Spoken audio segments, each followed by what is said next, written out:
Phew, must be 95 out here. All right, logic 2, problem 4b. All right, I'm gonna leave 4a and 4c to you. I'll just give you a little hint. Remember that the contrapositive is equivalent to the original statement. Okay.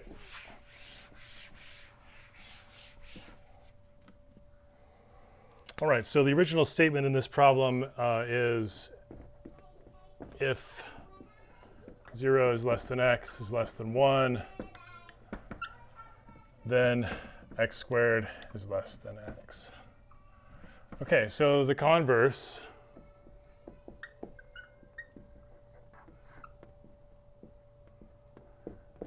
is if x squared is less than x, then x is between 0 and 1. That's my kid running around. All right. All right, so there's the converse. Now we have to decide if this is true or not. So the reason why I'm doing this problem for you is because it's hard to tell. I mean, it is hard to tell. Is the converse true or false? So I'll tell you right now it's true.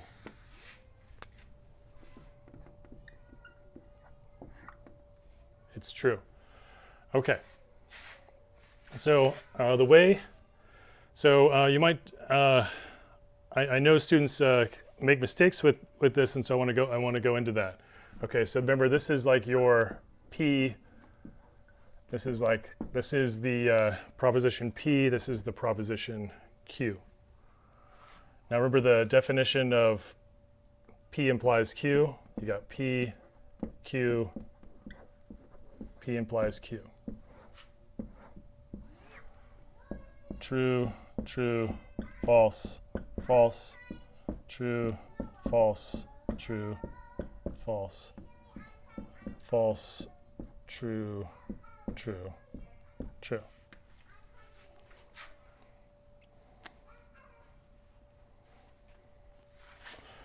Okay, now, so you might convince yourself that it's false by forgetting that P implies Q is always true when you have false here.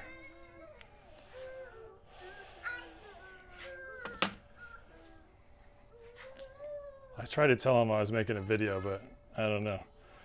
All right. Okay, so students might convince themselves that this is actually false when it's true, because remember that P implies Q is true when the if part is false, right? This is a void of contract. If we void the contract, the statement is true.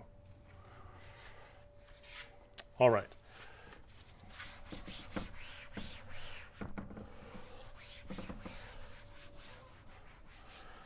Okay, so now what I want to do is I just want to give you a preview of what's coming with the proofs.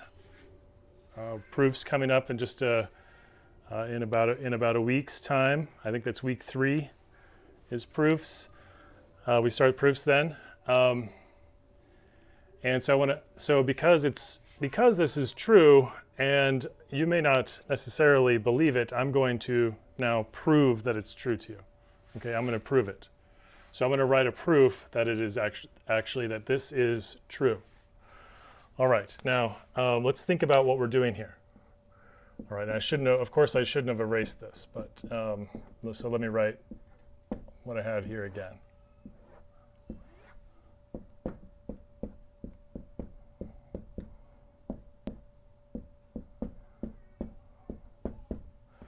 Now, if you don't get everything that I'm going over here, don't worry about it. This is not the first time that you're going to see this.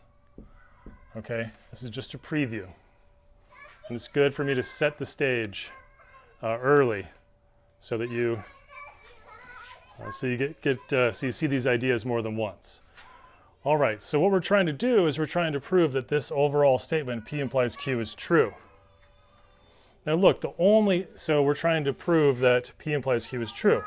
The only time that it's false is in this situation here, right? So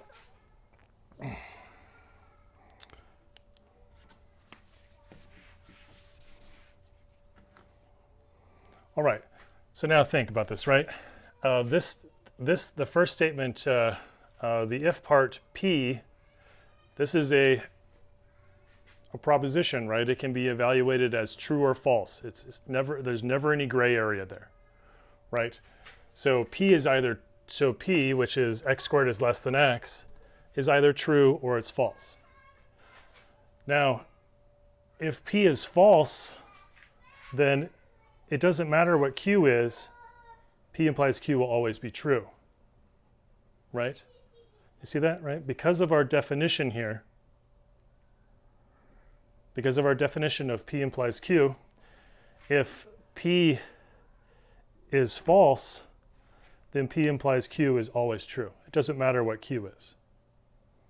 Okay? So we may as well assume, so we'll assume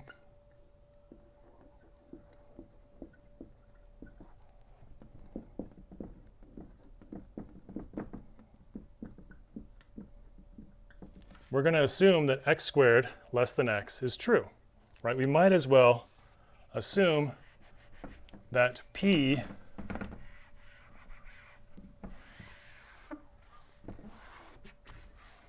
is true, right? This is our P again. This is our Q. Right, so I'm trying to, as much as anything, I'm trying to get at the structure of how we do these things and why it makes logical sense. Okay, and it all follows from our definition. All right. Our definition of P implies Q, right?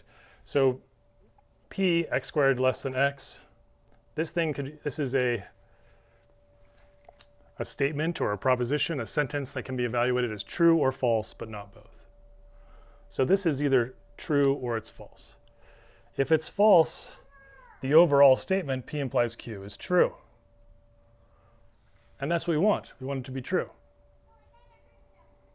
So we may as well assume if it's false, then the overall thing is true, right? So we may as well assume that it's true, because true is the only time that we may have false. So let's assume that it's true. Because if it's false, well, then it's always true. So let's assume that it's true. We'll assume that it's true. Now we're going to show that it can't possibly be the case that Q is false. And thereby we will be able to eliminate this row and assume that all we have is true, true, or true. And that's what I'm going to do now. Okay, so now I'm going to show that the Q part, that x is between 0 and 1, has to be true. Okay, so our proof starts. I'll write proof there so we know that, so the reader knows that we're starting our proof here. So we assume that P is true.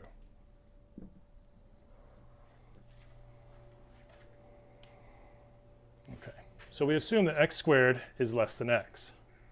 And now look what we're trying to show.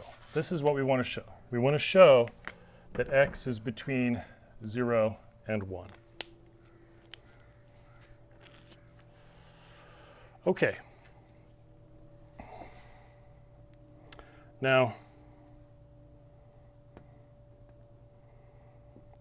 if you don't quite, if you're thinking to yourself, if you think it to yourself, I would have never thought of that. Don't worry, that's not the point here. The point here is I'm setting the stage. Okay, so x squared. We're assuming that x squared is less than x is a true statement. So it's always true that x squared is greater than or equal to 0, right? If you think about that, x squared is greater than or equal to 0. Let's see your graph, x squared. X squared is always in the non-negative part of y, right? So x squared is greater than or equal to 0. Okay, so 0 is less or equal to x squared is less than x. Right, so we have that, we put this together with this to get this, right? So what does that tell you? So x is always greater than 0. X is greater than x squared. X squared is greater than or equal to 0.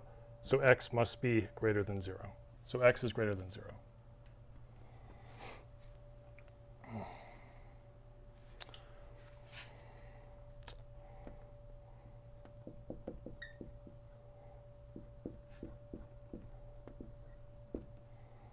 Okay. Now basically what I'm going to do is we know this is true, that x squared is less than x. I'm going to divide both sides by x. But I want to make sure that I can actually do that. To make sure that I can do that, that I can divide both sides, I want to make sure I'm not dividing by 0. But since x is not 0, right, x is greater than 0, right? If x is greater than 0, it's not 0.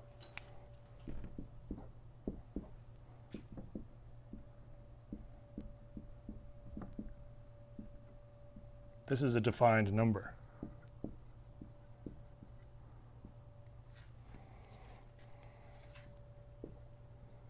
So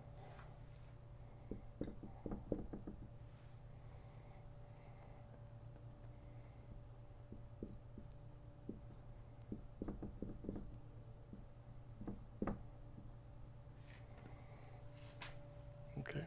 So what did I do? I took this thing here and I multiplied both sides by 1 over x. Now think, right, let's see. So cancel with one of those. That'll cancel with that. So x is less than 1. So let's see, what have we established now? We've established that x is bigger than 0 and x is less than 1.